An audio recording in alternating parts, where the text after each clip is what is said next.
Hello दोस्तों, आशा करता हूँ आप लोग ठीक होंगे। आज की वीडियो का टॉपिक है, अगर आपको अपने लैपटॉप या डेस्कटॉप पे काम करते करते बीच में इस तरह का ब्लू स्क्रीन का एरर आके आपका सिस्टम रीस्टार्ट हो जा रहा है। आप एरर भी देख सकते हैं, लिखा हुआ your PC ran into a problem and needs to be restart. Basically ये जो इशू है इसके तीन कारण होते हैं आने के। पहला होता है कि अगर कोई हार्डवेयर इशू है या फिर कोई सॉफ्टवेयर इशू है।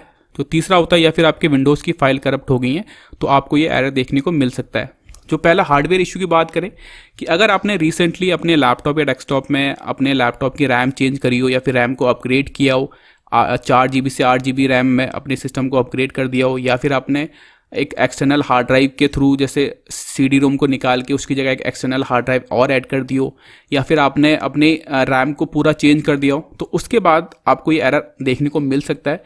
बेसिकली इसको हम हार्डवेयर इशू बोलते हैं। कभी कभी क्या होता है कि जो नया हार्डवेयर आप लगाते हो वो आपके सिस्टम के साथ कंपेटेबल नहीं होता, जिसकी वजह से आपको ये ब्लू स्क्रीन का एरर देखने को मिल सकता है। तो इस केस में आपको उस जो नया आपने डिवाइस लगाया है, जो भी नया रैम अपने अपने सिस्टम में लगाई, उसको एक बार क्रॉस चेक कर लो कि वो सही है कि नहीं है। तो अगर आप उस नए हार्डवेयर को निकाल दोगे तो आपका ये इशू सॉल्व हो जाएगा। पहला रीज़न तो यही होता है कि कोई हार्डवेयर इशू की वजह से अगर ये इशू आपको आ रहा है। अब इसके बाद जिसकी वजह से इशू आता है वो होता है सॉफ्टवेयर इशू। अगर आपने रिसेंटली कोई ऐसा गेम अपने सिस्टम में इंस्टॉल किया या फिर कोई ऐसा सॉफ्टवेयर अपने सिस्टम में इंस्टॉल किया है जिसके बाद से इंस्टॉल करने के बाद से अगर आपको ये ब्लू स्क्रीन का एरर देखने को मिल रहा है तो इमीडिएटली आप उस सॉफ्टवेयर को या फिर उस एप्लीकेशन को अनइंस्टॉल कर दो अपने सिस्टम से।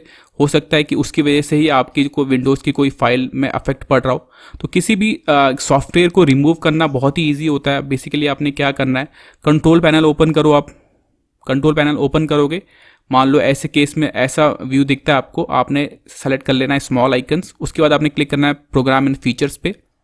अब यहाँ पे आपको सारे जो भी आपके सिस्टम में सॉफ्टवेयर इंस्टॉल हो रखे हैं वो दिख जाएंगे।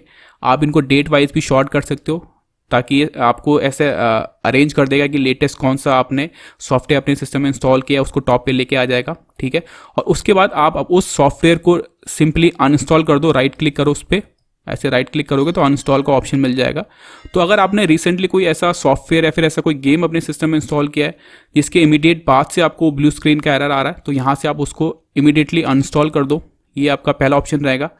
उसके बाद आपने क्या करना है, अगर आपको चेक करना है कि कौन सा सॉफ्टवेयर किस सॉफ्टवेयर को रन करने की वजह से आपको ये इशू आ रहा है तो उसको भी आप ट्रैक कर सकते हो। आपने क्या करना है, अपने लैपटॉप या डेस्कटॉप को जैसे आप लॉग इन कर लोगे, आपने क्या करना है, टास्क बार पे यहाँ पे आप राइट क्लिक करो। यहाँ पे आपको ऑप्शन मिल जाएगा टास्क मैनेजर का, इस पर आपने क्लिक करना है। इस तरह का विंडो खुलेगा। अब उसके बाद आप यहाँ पे जो ऑप्शन देख रहे हैं ना प्रोसेस का, मैं एक बार दिखा देता हूँ आपको। प्रोसेस टैब पे क्लिक करना है और यहाँ पे ना आपको ये जो ऐप्स का ऑप्शन लिखा हुआ है ये तो वो सारे एप्लीकेशन है जो आपने करंटली अपने सिस्टम में ओपन करी हुई है। और नीचे जो आप देख रहे हो बैकग्राउंड प्रोसेस, ये है जो बैकग्राउंड में जो आपके एप्लीकेशन या फिर सर्विसेज रन होती हैं, ये सारी वो हैं। ठीक है, तो आपने देखना है, आपने ध्यान देना है इस पे। ऐप्स के नीचे जितने भी ये 4 ऑप्शन आप देख रहे हैं, 4 एप्लीकेशन करंटली मैंने अपने सिस्टम में ओपन करी हुई है। अगर इनमें से कोई सा भी एप्लीकेशन मेरे CPU या फिर मेमोरी की जो परसेंटेज है उसको 100% तक लेके जा रहा है तो दैट मीन्स उसी सॉफ्टवेयर में इशू है, उसी सॉफ्टवेयर की वजह से मेरे को ब्लू स्क्रीन का एरर आ रहा है। तो अब ये कर सकते हो कि उस सॉफ्टवेयर को प्ले मत करो। ठीक है, आपको यहाँ से आप आइडेंटिफाई कर सकते हो कि ऐसा कोई पर्टिकुलर सॉफ्टवेयर तो नहीं है जिसको जैसे आप प्ले कर रहे हो या फिर जैसे उस एप्लीकेशन पे काम कर रहे हो वो आपके CPU या फिर मेमोरी की परसेंटेज को 100% तक लेके जा रहा है। तो उसकी वजह से आपको जैसे वो 100% टच करेगा, जैसे आप CPU देख सकते हो यहाँ पे 28% है, जैसे ही 100% जाएगा या फिर यहाँ पे जो 43 लिखा हुआ है जैसे ही 100% जाएगा ऑन द स्पॉट आपका सिस्टम ब्लू स्क्रीन देके रीस्टार्ट मार देगा। तो यहाँ से आप आइडेंटिफाई कर सकते हो कि किस सॉफ्टवेयर की वजह से आपको ये इशू आ रहा है। बेसिकली मैंने देखा है कि जो लोग कॉर्पोरेट सेक्टर में एक्सेल में काम करते हैं ना, वो अगर एक्सेल में हैवी डेटा पे वी लुकअप या फिर एच लुकअप लगाते हैं और उनके सिस्टम की इतनी कैपेबिलिटी नहीं है कि वो इतने डेटा पे वर्क कर पाए तो उसकी वजह से भी ब्लू स्क्रीन का एरर आता है। तो बेसिकली आपने अपने सिस्टम के अकॉर्डिंग उस पर काम करना है और इस चीज़ को आप एक तरीके से सॉल्व कर सकते हो। अगर आप जैसे आप एक्सेल पे काम कर रहे हो और बहुत ही हैवी डेटा पे आप काम करते हो तो हमेशा अपने लैपटॉप की जो रैम है उसको इंक्रीज़ कर लो। मान लो अगर आप 8 GB की रैम यूज़ कर रहे हो तो उसको 16 GB कर लो, तो इससे थोड़ा बहुत फ़र्क आपको सिस्टम में पड़ेगा। आपको इतनी जल्दी ब्लू स्क्रीन का एरर नहीं आएगा। तो यहाँ से टास्क मैनेजर से आप आइडेंटिफाई कर सकते हो कि कौन सा सॉफ्टवेयर आपके सिस्टम में इशू कर रहा है। अब इसके बाद जो लास्ट जो रहता है कि अगर विंडोज़ की फ़ाइल करप्ट होगी तो भी आपको ये इशू आ सकता है ब्लू स्क्रीन एरर का। तो विंडोज़ की फ़ाइल को भी आप रिपेयर कर सकते हो। बेसिकली उसका एक होता है कि आप कमांड प्रॉम्प्ट के थ्रू अपने विंडोज़ की जो करप्टेड फाइल्स है उनको रिपेयर कर सकते हो। तो उसके लिए आपने क्या करना है, विंडोज़ आइकन पे आप क्लिक करो, यहाँ पे लिखो आप CMD, कमांड प्रॉम्प्ट के ऑप्शन पे राइट क्लिक करके क्लिक करो रन एज एडमिनिस्ट्रेटर। इस तरह का ब्लैक विंडो खुल के आएगा। आपने यहाँ पे एक कमांड टाइप करनी है SFC स्कैन नाउ। तो ये कमांड जैसे आप टाइप करके एंटर प्रेस करोगे, मैं आपको दिखाता हूँ, ये टाइप करके आपने एंटर प्रेस करा। अब इस कमांड को कंप्लीट होने में 5 से 7 मिनट का टाइम लग जाता है और पूरा ये 100% तक कमांड रन करेगा और विंडोज़ में जितनी फाइल करप्ट हुई होंगी ये इन सबको रिपेयर कर देगा।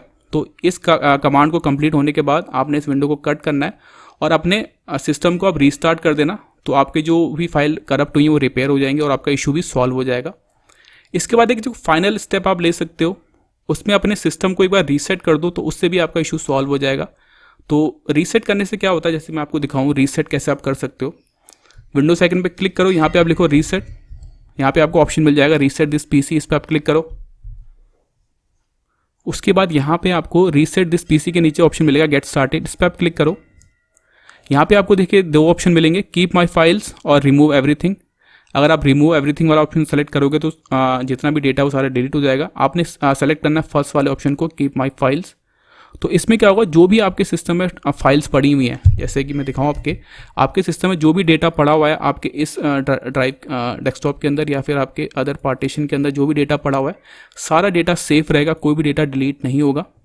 आपने क्लिक करना है उसके बाद लोकल रीइंस्टॉल पे, नेक्स्ट पे क्लिक करेंगे। आप यहाँ पे थोड़ा वेट करना है आपने 2 से 3 मिनट का। इस तरह का विंडो खुल के आएगा। यहाँ पे आपको सारी डिटेल दिख जाएंगी कि जो आपका सिस्टम है ना वो डिफ़ॉल्ट मोड पे आ जाएगा, जैसे कि आपने जैसे नया विंडो इंस्टॉल किया हो ऐसा आपको देखने को मिलेगा। एकदम फ्रेश विंडो इंस्टॉल हो जाएगी। आपको जो डेटा वो सारा सेफ रहेगा, जैसे कि यहाँ लिखा हुआ है कीप पर्सनल फाइल्स, सारा डेटा सेफ रहेगा। विंडो जो है एक बार रीइंस्टॉल हो जाएगी। इसका एक ही ड्रॉबैक है, जो आपने सॉफ्टवेयर इंस्टॉल किए ना, जितने भी सॉफ्टवेयर आपने मैनुअली अपने सिस्टम में डाले थे वो सारे रिमूव हो जाएंगे, यही एक ड्रॉबैक है। बाकी बट जो आपका डेटा है वो सारा सेफ रहेगा इस प्रोसेस के अंदर। तो आप रीसेट पे क्लिक करो, उसके बाद आपने 20 से 30 मिनट का वेट करना है, आपका सिस्टम पूरा रीसेट हो जाएगा और जितने भी एरर हैं आपके विंडोज़ के अंदर वो सारे सॉल्व हो जाएंगे रीसेट करने के बाद। तो ये 3 इश्यूज़ होते हैं जिसकी वजह से ब्लू स्क्रीन का एरर आता है। तो आप इस तरह से इनको सॉल्व कर सकते हो। तो यही था इस वीडियो में, थैंक यू।